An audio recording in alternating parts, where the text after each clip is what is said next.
Hello students. तो आज हम लोग क्लास 12th का जो इतिहास है, 12वीं का जो इतिहास है, उसका तीसरा चैप्टर हम लोग पढ़ने जा रहे हैं। ठीक है। इसका पहला टॉपिक है महाभारत का समालोचनात्मक संस्करण। ठीक है, यानी इसमें महाभारत का जिक्र किया है। तो हम लोग महाभारत के बारे में ज़्यादा कुछ नहीं, थोड़ा सा बेसिक जानकारियाँ ले लेते हैं। ठीक है, चलिए शुरू करते हैं। तो महाभारत के जो रचयिता थे, महाभारत के जो रचयिता हैं वो महर्षि कृष्ण द्वैपायन वेद व्यास जी को माना जाता है महाभारत के रचयिता। ठीक है, ये रहे महर्षि कृष्ण द्वैपायन वेद व्यास जी। ठीक है, इनको महाभारत के रचयिता माने जाते हैं।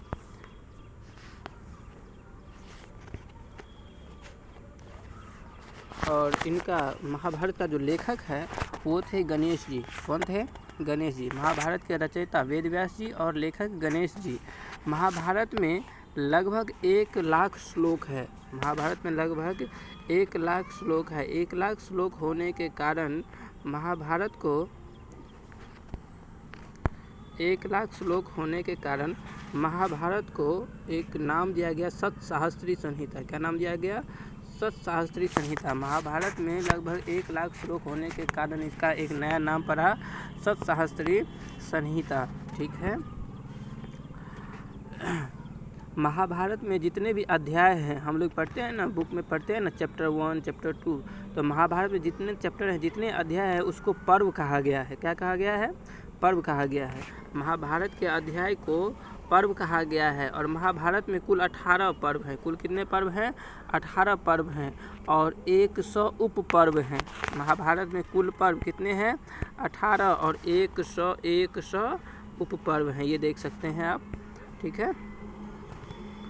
और अगर हम बात करें तो इसकी जो रचना का जो समय है वो लगभग 500 ईसा पूर्व के आसपास शुरू हो गई थी।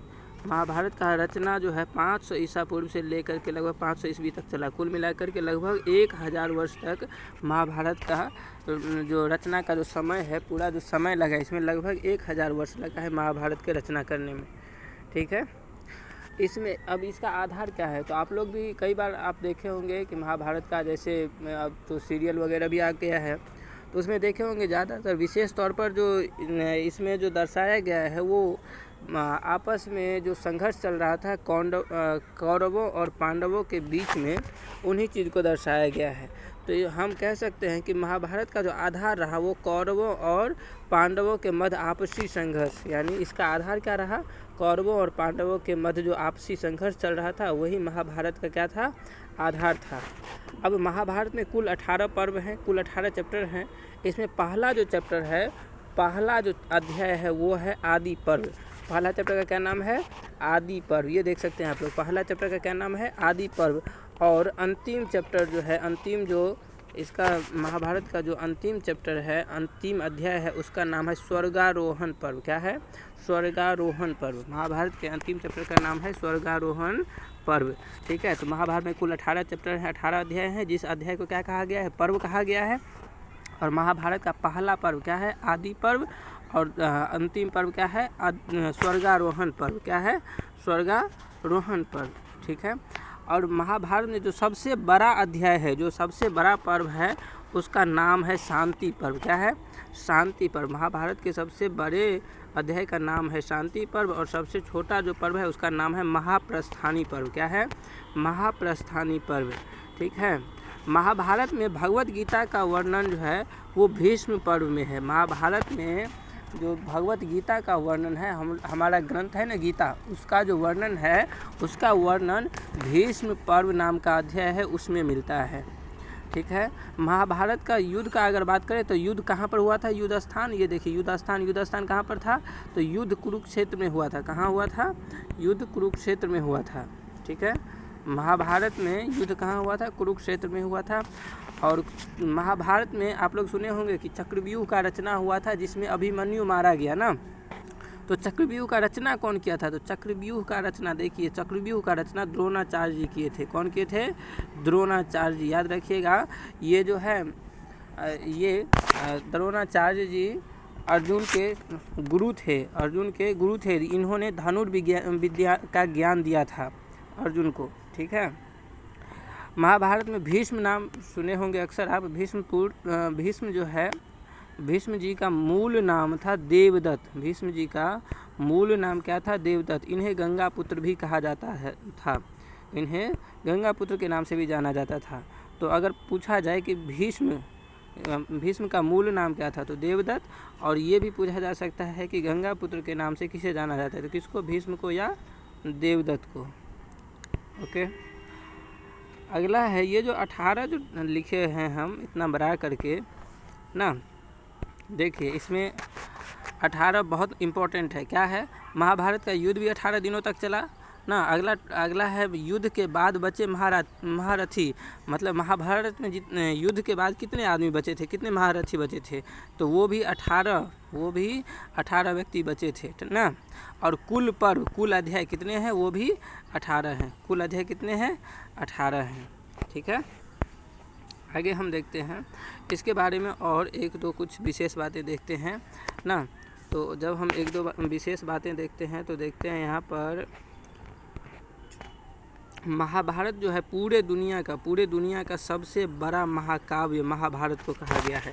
महाभारत जो है पूरे दुनिया का सबसे बड़ा महाकाव्य है ना।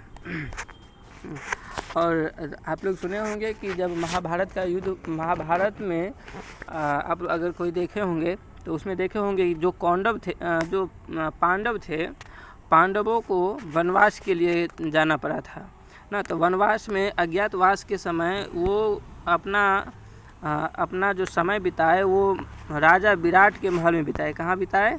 राजा विराट के महल में बिताए, ठीक है। कहाँ बिताए?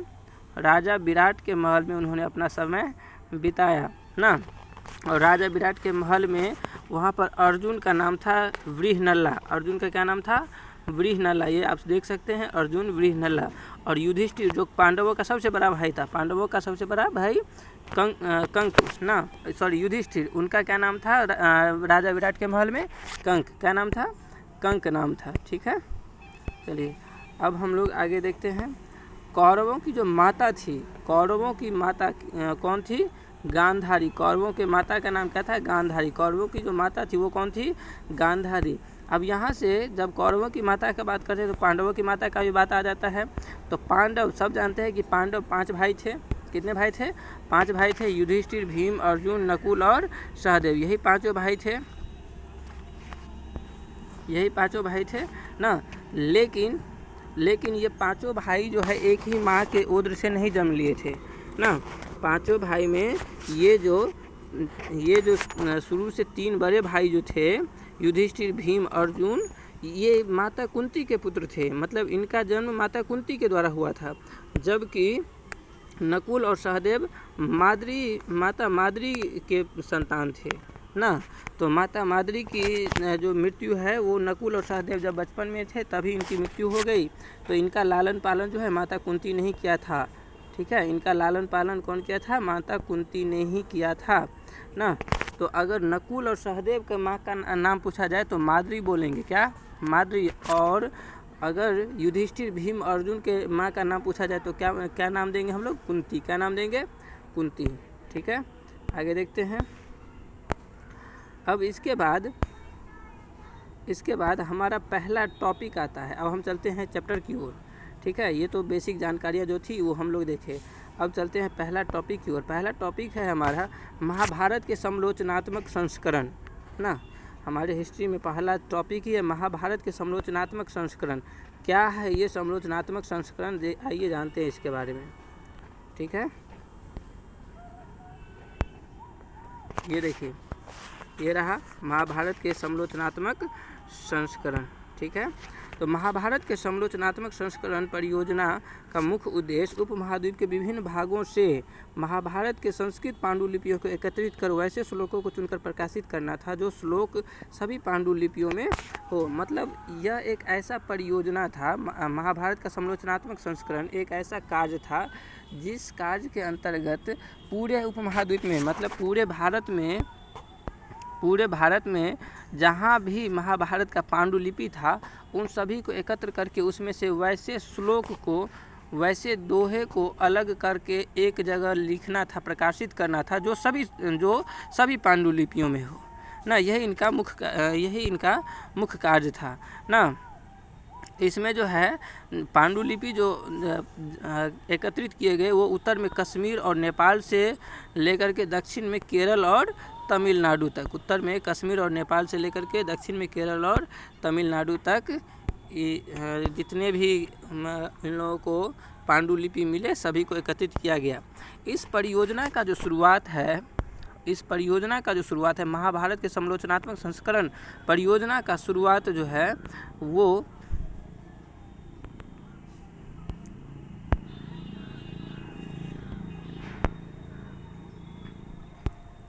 महाभारत के समालोचनात्मक संस्करण के परियोजना का शुरुआत V.S. सुकथांकर के नेतृत्व में 1919 ईस्वी में शुरू किया गया था। इस परियोजना का शुरुआत किसके द्वारा किया गया था? V.S. सुकथांकर के द्वारा किया गया था। किसके द्वारा किया गया था? V.S. सुकथांकर के द्वारा किया गया था 1919 ईस्वी में। कब किया गया था? 1919 ईस्वी में। तो अगर आपसे पूछा जा सकता है ऑब्जेक्टिव कि महाभारत के समालोचनात्मक संस्करण की शुरुआत या प्रारंभ कब हुई, तो 1919 ईस्वी में हुई। किसके नेतृत्व में हुआ था? तो V.S. सुकथांकर के नेतृत्व में हुआ था ना। इसमें सभी चुने गए श्लोकों को प्रकाशित करना था। तो जितने भी चुने गए श्लोक थे उनको 13,000 पृष्ठ, मतलब टोटल जो श्लोक लिखे गए वो टोटल 13,000 पृष्ठों पर लिखे गए। तो 13,000 पृष्ठों को अलग अलग ग्रंथ बना करके प्रकाशित कर दिया गया। क्या किया गया? 13,000 पृष्ठों वाले अनेक ग्रंथों में उसको प्रकाशित किया। इस कार्य को पूरा करने में 47 वर्ष का समय लगा। कितना समय लगा? 47 वर्ष का समय लगा। महाभारत के समालोचनात्मक संस्करण कार्य को पूरा करने में 47 वर्ष का समय लगा। ठीक है, चलिए अब आते हैं पांडुलिपि ना। हम बोले थे कि पांडुलिपि को एकत्रित किया गया। ये पांडुलिपि क्या होता है? तो आजकल हम लोग क्या करते हैं, मतलब मशीन के द्वारा टाइप करके और फटाक से निकाल लेते हैं ना। लेकिन पहले के समय में, प्राचीन समय में ऐसा स्थिति नहीं था। पहले जो भी चीज़ लिखा जाता था वो हाथ से ही लिखा जाता था। तो हाथ से जो भी पत्र लिखे जाते थे, जो भी हाथ से पत्र लिखे जाते थे उन्हीं को पांडुलिपि कहा जाता था। मतलब हस्तलिखित पत्र या दस्तावेज को क्या कहा जाता था? पांडुलिपि कहा जाता था। ठीक है, चलिए उसके बाद नेक्स्ट टॉपिक है हमारा। इसी में एक शब्द का जिक्र आता है बंधुता ना। बंधुता क्या होता है? तो बंधुता जैसे हम बोलते हैं ना भाई बंधु, सेम वैसी चीज़, मतलब मित्रता, दोस्ती, रिश्तेदार या संबंधी जो भी होता है उन्हीं को बंधु या बंधुता शब्द कह करके उनको संबोधित किया जाता है। चलिए आगे देखते हैं। उसके बाद एक और इसी टॉपिक में एक परिवार शब्द का जिक्र है। तो परिवार क्या होता है? तो पूरा जो समाज होता है, तो पूरा समाज मतलब विभिन्न परिवारों से मिलकर के एक समाज का निर्माण होता है। तो हम कह सकते हैं बहुत बड़े से जन समूह का एक हिस्सा होता है। हम कह सकते हैं कि परिवार जो है यहाँ पर टाइपिंग में मिस्टेक किया है। परिवार जो है बड़े जन समूह का क्या होता है? एक हिस्सा होता है, जिसे हम क्या कहते हैं? जिसे हम संबंधी कहते हैं। यानी परिवार जो है बड़े से जन समूह का एक हिस्सा होता है, बड़े से जनमानस समूह के का एक हिस्सा होता है, जिसे हम क्या नाम देते हैं? संबंधी कहते हैं। क्या कहते हैं? संबंधी कहते हैं। सभी संबंधी जो है किसी न किसी जाति से जुड़े होते हैं ना। जैसे जाति आप लोग जानते ही होंगे, जैसे मतलब यादव हो गए, ब्राह्मण हो गए, ये सब जाति ही होते हैं। तो सभी परिवार किसी न किसी जाति से जुड़े होते हैं। और पारिवारिक रिश्ते जो है वो नैसर्गिक होते हैं, यानी प्राकृतिक माने जाते हैं। पारिवारिक रिश्ते को नैसर्गिक यानी प्राकृतिक और रक्त संबंध, खून का रिश्ता माना जाता है। हालांकि कुछ जगहों पर, कुछ परिवारों में भाई बहन के साथ खून का रिश्ता माना जाता है, लेकिन कुछ ऐसे भी जगह हैं जहाँ पर भाई बहन के साथ खून का रिश्ता नहीं माना जाता है, या संबंधियों के साथ खून का रिश्ता नहीं माना जाता है ना। इसी में एक अगला टॉपिक निकल के आता है। जब आप लोग NCERT पढ़िएगा 12th का, तो उसमें जिक्र किया है पितृवांशिक व्यवस्था का। क्या था? पितृवांशिक व्यवस्था। तो वैसा व्यवस्था जिसमें पिता की मृत्यु के बाद उनके पुत्र का अधिकार होता है उनके पिता के सारे संपत्तियों और संसाधनों पर, वैसा वही व्यवस्था क्या कहलाता है? पितृवांशिक व्यवस्था कहलाता है। मतलब वैसा सामाजिक व्यवस्था जिसमें पुत्र पिता के मृत्यु के बाद उनके समस्त संसाधनों व संपत्तियों का क्या होता है? उत्तराधिकारी होता है। क्या कहलाता है? पितृवांशिक व्यवस्था कहलाता है ना, जहाँ पर जो है पिता का उत्तराधिकारी पुत्र होते हैं ना। या हम ये भी कह सकते हैं कि वैसा वंश परंपरा जो पिता के बाद पुत्र फिर पौत्र, जिसको हम पोता कहते हैं, फिर परपौत्र आदि से चलता है। मतलब वर्चस्व पुत्र का ही रहेगा ना। इसी व्यवस्था को हम क्या कहते हैं? पितृवंशिक व्यवस्था कहते हैं। ठीक है। यह व्यवस्था पुराने समाज से यानी पुराने ज़माने से ही यह व्यवस्था क्या होता है? चलते आ रहा है। और आज अभी के समय में भी आज वर्तमान समय में भी जो है बहुत सारे समाज में, बहुत सारे यानी अधिकतम समाज में अभी भी ये व्यवस्था क्या है? व्याप्त है। ये व्यवस्था अभी भी जारी है ना। अगर किसी व्यक्ति को पुत्र नहीं होता था तो वे लोग क्या करते थे? तो अगर किसी व्यक्ति को, अभी भी देखते होंगे, अगर किसी व्यक्ति को पुत्र नहीं होता है तो उनका भाई उनका उत्तराधिकारी होता है या उनका भतीजा होता है ना। या कुछ व्यक्ति अपने बेटी को ही अपना उत्तराधिकारी बना देते हैं। तो पहले के ज़माने में क्या होता था? अगर किसी को पुत्र नहीं होते थे तो उनके भाई बंधु जो होते थे उनका अधिकारी होते थे। ठीक है, उनका अधिकारी होते थे। या अभी के समय में भी होता है ना, इसलिए है होता है या होता था। ठीक है। तो आज की क्लास हम यहीं पर समाप्त करते हैं। आप लोगों को क्लास कैसा लगा इसके बारे में कमेंट करके हमें राय ज़रूर दें। ठीक है। Thank you so much.